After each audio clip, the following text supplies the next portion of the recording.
So, basahin ko lang din po muli sa English. So, sabi po dito, sa verse 1 to 5 po, verse 1, "At that time, the disciples came to Jesus, saying, 'Who then is the greatest in the kingdom of heaven?' Then Jesus called a little child to him, set him in the midst of them, and said, 'Assuredly, I say to you, unless you are converted and become as little children, you will by no means enter the kingdom of God, or the kingdom of heaven. Therefore, whoever humbles himself as little child is the greatest in the kingdom of heaven. Whoever receives one little child like this in my name receives me.'" So yun. So, pinakikita dito yung childlike character. No? So, children, when very young, does not desire authority. Yun po yung una nating makikita. So, ano pa yung characteristic base dito? No? Pag pinansin natin yung mga bata, they does not regard outward distinction. No? Sa kanila, walang mayaman, walang mahirap. No? Lahat ng tao, pantay-pantay. No? Hindi nila alintana yung kalaro nila kung ito ba ay anong estado nito sa buhay. No, wala silang distinction. Sa kanila, walang pagkakaiba ang bawat tao. So they are free from malice. Malilinis ang kanilang pag-iisip at malayo sa pagiging malisyoso. Ganon din naman, sila ay madaling turuan. No? Kumbaga, kung sa blank canvas, tayo bilang mga nakakatanda, tayo yung makakapaghubog sa kanila kung paano natin sila gustong lumaki. At madali talaga silang maturuan. Madali silang mapasunod. And lastly, ito yung pinaka-importante na karakteristik na dapat nating makita sa umagang ito. They are willingly dependent on their parents. Again, they are willingly dependent on their parents. So, isang katotohanan din naman po na maaaring sa kanilang kabataan ay meron na din silang kanya-kanyang opinion at pananaw. Pero, yung mga nabanggit po natin na karakteristik ay naglalarawan kung ano talaga yung karakter ng isang bata. So, inilarawan ni Christ ang mga bata bilang may kababaan ng pag-iisip so that we may become simple and humble as little children. So, at sa kanilang kababaang loob ay naglalarawan kung anong karakter meron dapat ang isang mananampalataya. Dahil dito, we Christians, having humility in our hearts, are willing tayo na kahit maging mababa pa sa lahat ng mabababa. To be the least among the least, hindi problema sa atin yon. Because in Matthew chapter 20 verses 25 to 28, kung ating ipagpapatuloy from Matthew 18, sabi doon, dahil dito, pinalapit ni Jesus ang kanyang mga alagad at sinabi sa kanila, alam ninyo na ang mga pinuno ng mga hentil ay itinataas ang kanilang sarili bilang mga Panginoon sa kanila. At ang kagustuhan ng mga nasa kapangyarihan ang siyang nasusunod. In verse 26 po, hindi ganyan ang dapat umiral sa inyo, sabi ni Jesus Christ. Sa halip, kung nais ninyong maging dakila, dapat kayong maging lingkod sa iba. At kung sino man sa inyo ang nagnanais maging una, ay dapat maging alipin ninyo. Lastly, verse 28, sapagkat maging ang anak ng tao ay naparito, hindi upang paglingkuran, kundi upang maglingkod at ialay ang kanyang buhay sa ikatutubos ng marami.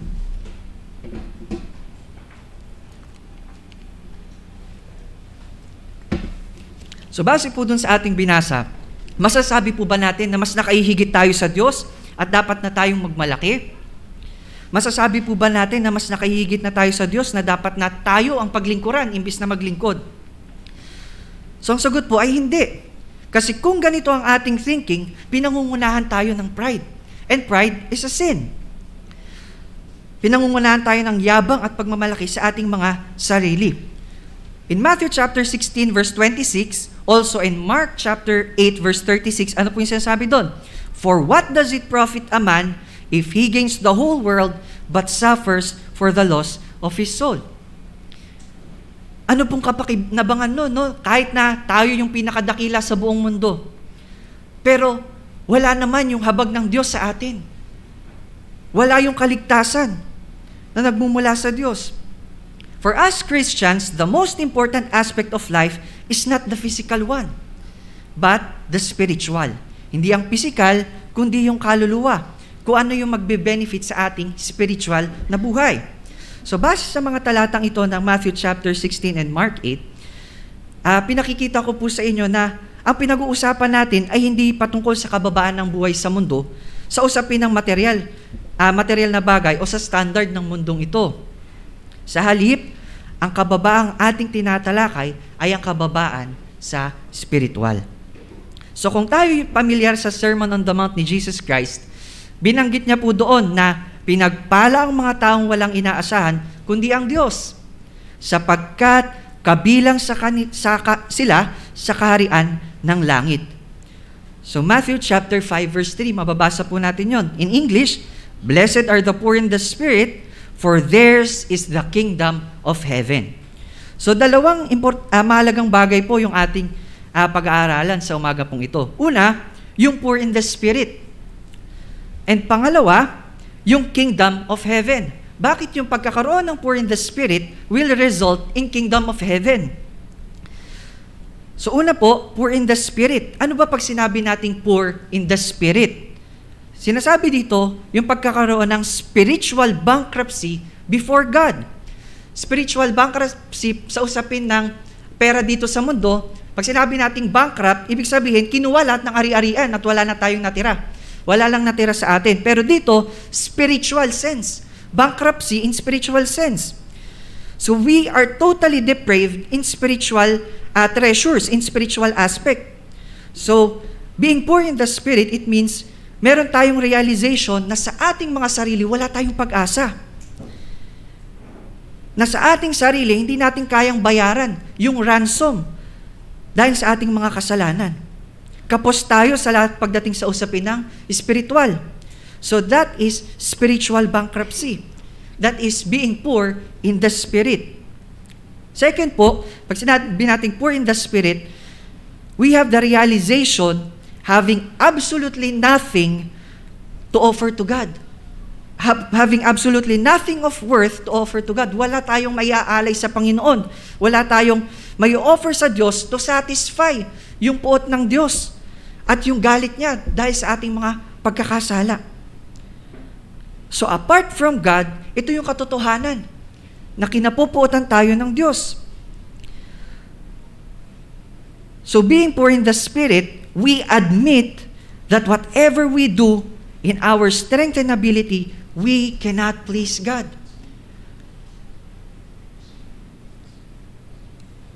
Whatever we do, unless it is done by faith, it is worthless in the sight of God. Because in Hebrews chapter 11 verse 6, sabi po doon, without faith, it is impossible to please God. In other words, in order to please God, we should have faith.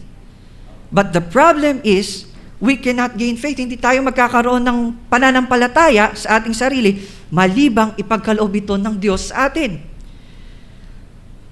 So dahil sa ating pagkamakasalanan, hindi natin kayang iligtas yung ating mga sarili mula sa ating pagkakalugmok at mula sa sumpa ng kasalanan. Para tayo ay maligtas, kailangan nating magbayad ng ransom or yung kaukulang bayad. So kumbaga, alipin tayo ng ating mga kasalanan. And in order for us, para makalaya tayo dun sa pagkalipin na yun, kailangan magbayad ng ransom. And ano ba yung hinihingi ng kautusan? What does the law require? Sabi sa Romans chapter 6 verse 23, sapagkat ang kabayaran ng kasalanan ay kamatayan. But another problem arise. Kahit na tayo ay mamatay sa ating mga kasalanan, that is just what we deserve. And it will not justify us, hindi tayo mapapawalang sala kahit na tayo mamatay sa harapan ng Panginoon. At kung tayo ay mamatay dahil sa ating mga kasalanan, demonstration lang yon ng hustisya ng Panginoon, ng justice ng Panginoon. So nawa sa tagpong ito, nakikita natin yung ating grabing kawalan, our total hopelessness sa harapan ng Panginoon. And marahil, maraming beses na nating naririnig ito. No, ilang taon na tayong dumadalo sa iglesyang ito, marahil maraming beses na rin natin napakinggan ang mga ganitong pangangaral. Pero it is a great reminder for us, a great refreshment kung paanong kumilos ang habag ng Diyos sa buhay ng isang makasalanan. A great reminder for us na lalong magpakababa sa harapan ng ating Panginoong Diyos at ng lahat ng tao, sapagkat ang sino mang nagpapakababa na gaya ng mga batang ito, sabi ni Christ in Matthew chapter 18 verse 4, sabi niya, ay siyang pinakadakila sa kaharian ng langit. Sinasabi lang ni Christ na sa kahit anumang sitwasyon natin sa buhay, anumang estado natin sa mundo, dapat natin makita yung ating kawalan sa usaping espiritual dahil sa ating mga kasalanan. So bago tayo makalapit sa Panginoon sa pamamagitan ng pananampalataya at matanggap yung kaligtasang kanyang kaloob, kailangan muna nating makita yung ating kawalan. Kawalan natin sa usaping espiritual. Kung ating mapapansin, ang mga bagay na ito na ating tinatalakay ay tumutukoy sa isang mahalagang doktrina sa ating buhay pananampalataya. Ito yung doctrine of total depravity. Inaalis nito yung pride sa ating mga sarili. Sapagkat ang nais ng Diyos ay puso na puno ng kapakumbabaan. So wala tayong magagawa upang makalapit tayo sa Panginoon at iligtas ang ating mga sarili. John chapter 6 verse 44, walang makalalapit sa akin malibang akayin siya sa akin ng Ama na nagsugo sa akin. So makikita natin, all glory belongs to God. Ang Diyos ang naglapit sa atin kay Kristo. So this is also a great reminder for us as to how we should behave as Christians. Tayo ay dapat mapuno ng kababaang loob, na gaya ng mga bata sa harapan ng Diyos na siyang umabot at nagligtas sa atin sa kabila ng ating estadong makasalanan. So wala tayong maipagmamalaki sa harapan ng Diyos at sa kahit na sino man. Ganun din po, hindi po ibig sabihin na nakakatayo ako sa harapan ninyo, nakakapagsalita, ay mas nakahihigit na ako sa inyo. O kung sino man na nakakatayo sa harapan na ito. Hindi po. Bagkus, pare-pareho lamang po tayong makasalanan na nakatagpo ng biyaya mula sa Panginoon. So bilang, kung ako po ay makitaan ninyo ng konting pagmamayabang, nakitaan niyo po ako ng pagmamalaki sa aking sarili, nawa, hindi po kayong magdalawang isip na tapikin ako sa likod, na i-correct ako. Ano po? Bilang tanda ng pagmamahal nyo sa akin bilang inyong kapatid, agad po ninyo akong i-correct. So bilang tanda ng pagmamahalan natin bilang miyembro ng katawan ni Kristo, nandun po yung malaya nating pag-abot sa bawat isa, yung correction natin. Ano po? At tayong mga tinutuwid, punuin nawa tayo ng kababaang loob ng Diyos. Sapagkat mahirap tumanggap ng correction, ng rebuke, malibang naghahari sa ating puso si Kristo, na siyang ating pangunahing tagapagturo. Siya ang nagtutuwid sa atin at ginagamit lamang niya ang mga kapatid upang maiparating sa atin ang ating mga pagkakamali. Mga pagkakamali natin na marahil hindi natin napapansin.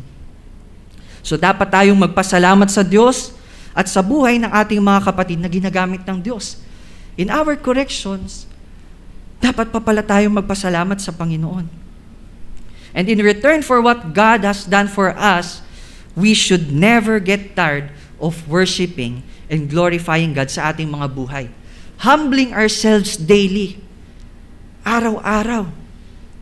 So humility among Christians shows that God is evidently reigning over their hearts and their lives. Sa Tagalog po, ang kapakumbabaan sa mga Kristiyano ay nagpapatunay na buhay ang Diyos sa kanilang mga buhay. At ang Diyos ang naghahari sa kanilang mga puso. So we should be like these little children who are totally dependent on their parents. Sa Diyos lamang tayo umasa. At wala nang iba sapagkat, sabi doon, pinagpala ang mga taong walang inaasahan kundi ang Diyos, sapagkat kabilang sila sa kaharian ng langit. Matthew chapter 5, verse 3. Second point po na ating pag-aaralan, yung kingdom of heaven. Pag sinabi natin kingdom of heaven, tumutukoy ito sa kaligtasan din. To be part of the kingdom of heaven is to be justified, sanctified, and saved by the saving work of Christ.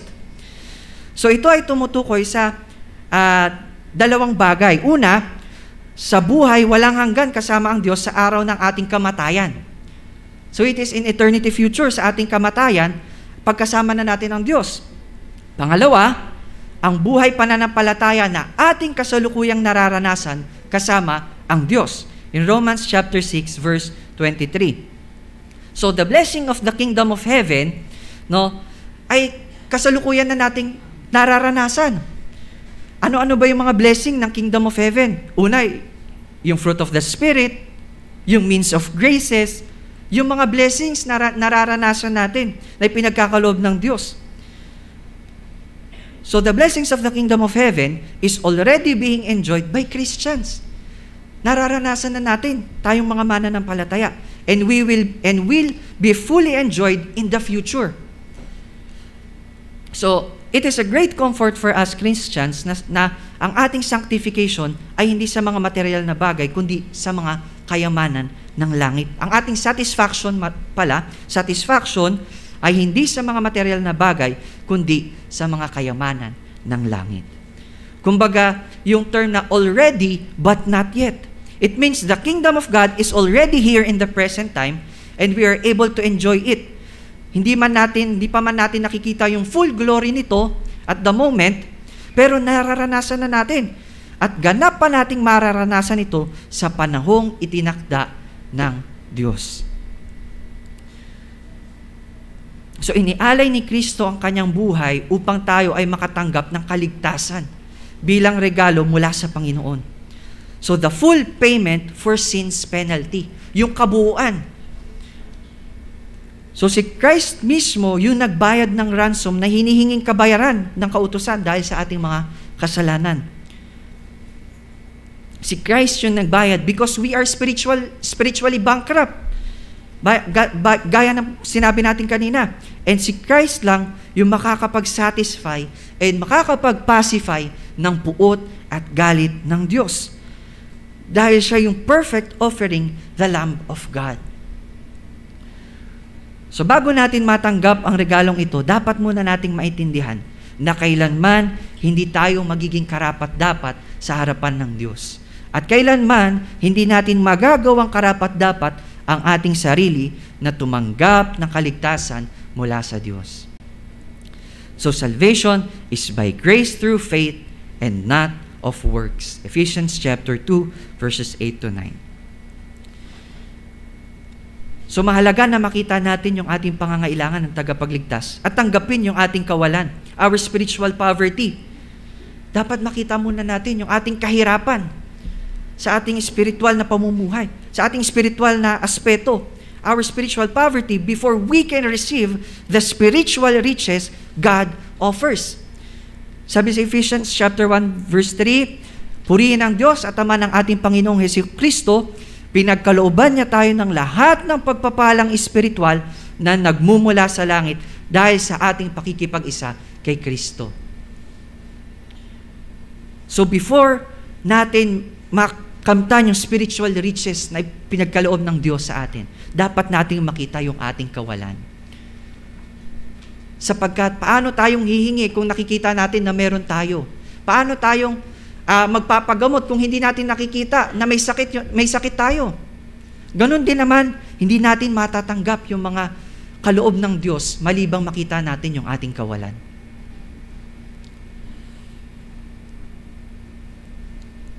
So according sa isang theologian, nang sabihin ni Christ na pinagpala ang mga taong walang inaasahan kundi ang Diyos, sapagkat kabilang sila sa kaharian ng langit, Christ is declaring daw na bago tayo makapasok sa kaharian ng langit, we must recognize our utter worthlessness.